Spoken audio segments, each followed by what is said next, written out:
March is Women's History Month, a time to celebrate women's contributions and important milestones in women's rights and history. To celebrate Women's History Month, the Dalnavert Museum at 61 Carlton Street is presenting two wonderful events for this month of March. This Sunday, March 9th, starting at 1 p.m., Dalnavert is holding a pink tea party. Pink tea parties during the 1900s suffragist movement were a covert way for women to gather away from their questioning, prying eyes of their husbands and fathers and discuss such issues as women's voting rights, women's equality, women's roles in government and society, education, and marital laws.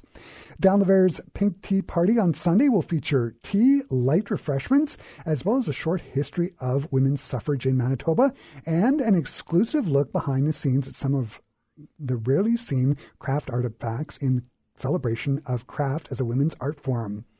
The second event that the Dalnavert Museum is hosting is an ongoing tour called Spinsters and Suffragists. This is a tour that runs all month and explores the prevailing attitude about gender and gender roles in the Victorian era and how women, transgender individuals, and gender non-conforming individuals rebelled against those ideas.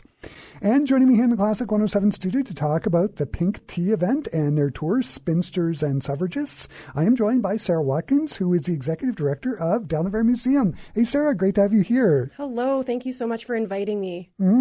So I want to start out with the historical idea of the pink tea. Can you tell us about the significance of pink teas and how they were used by suffragists in the early 20th century? Yeah, so the concept was really one that was employed to ensure that these important meetings could take place uninterrupted. So the suffragists found that if they hosted meetings in public places or if they advertised and their opponents or particularly men in their lives saw those advertisements, then they would show up and disrupt the proceedings. But a lot of the prevailing attitudes around women's social gatherings, like teas at that time, was that they were kind of frivolous and not really an event where anything important could take place. And so if they called it a pink tea and they invited all of the women and other people supporting the right to vote, the opponents would sort of leave them alone because they just thought, oh, well, it's just a tea party. We don't have to crash the tea party.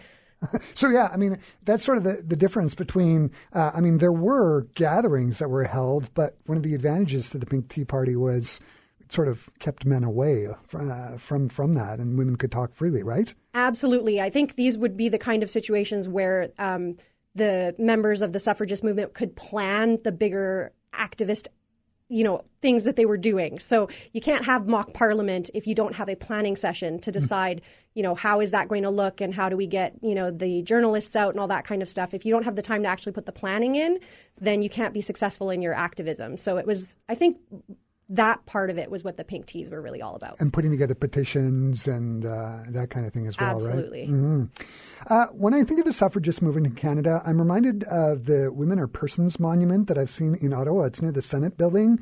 The sculpture that depicts Henrietta Edwards, Louise McKinley, Nellie McClung, Irene Parlbury, and Emily Murphy, 5 women who spearheaded the national suffragist movement.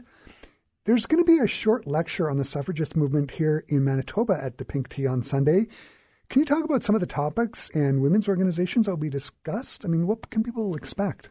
Yeah, so it's really going to be a dive into what that time period was like, what those women were doing, but also other women too. Like the name that comes up a lot in relation to Dalnavert is Cora Hind.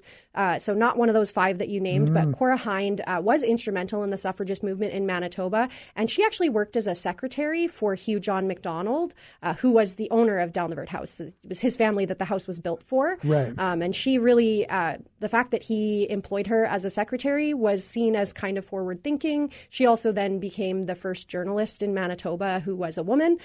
She worked I think she was reporting on agriculture, and everybody loved her predictions about the weather or something like that.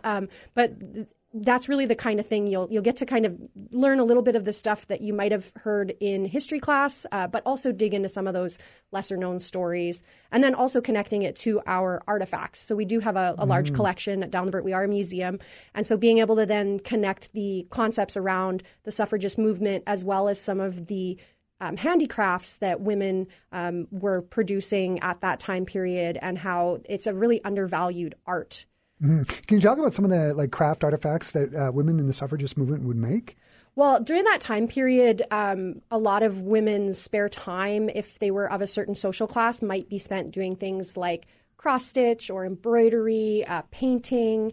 Those were the kinds of sort of socially acceptable pastimes for women. And so we will talk about how women were sort of breaking out of that mold, but also that the things that they were producing weren't seen as having the same value as sort of their equivalents that were created by men. So, if you think about art in art museums around the world from the Victorian era, you're looking at male artists. Meanwhile, the women were painting and they were, stitching and all of these things. And that art is also value and deserves to really be highlighted. One of the things I find so interesting about art is its way of sort of communicating ideas and thoughts sort of covertly and subversively.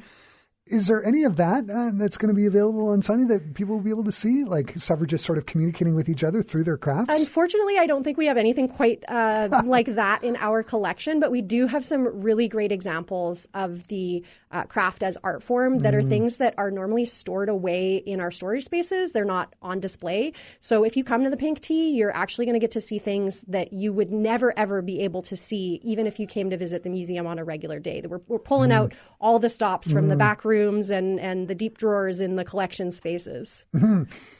The tea will not only be pink. You're inviting people who attend the event to wear pink as well, right? Why are you encouraging people to dress in pink? So it's really interesting nowadays when we think about the feminist movements that exist and this idea of femininity. So for the Victorian suffragists, they really leaned into femininity in terms of as a tool to sort of accomplish their activism.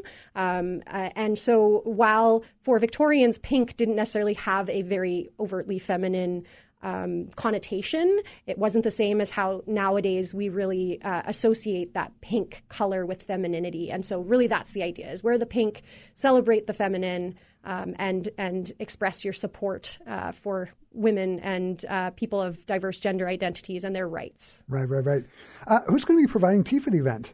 So we have the Amsterdam Tea House as our sponsor, which is amazing. We are so thankful to get to work with them. And I'm really excited for the variety of teas that we're going to have. The tea will literally be pink. So if you haven't ever had I think it's hibiscus is what makes it pink. I myself haven't had pink tea. I'm very excited, though, to try it. Yeah.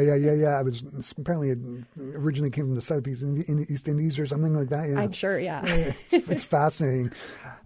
The pink tea party on Sunday sounds fantastic. What do you hope people will take away from it?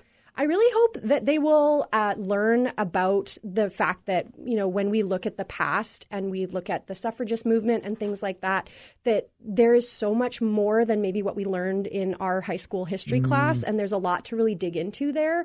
But that it also is still relevant today, that when we're looking at where we're at as a society now, that we have a lot we can learn from looking at the past, and we're certainly not, at a point where we can forget about women's rights or forget about the suffragist movement.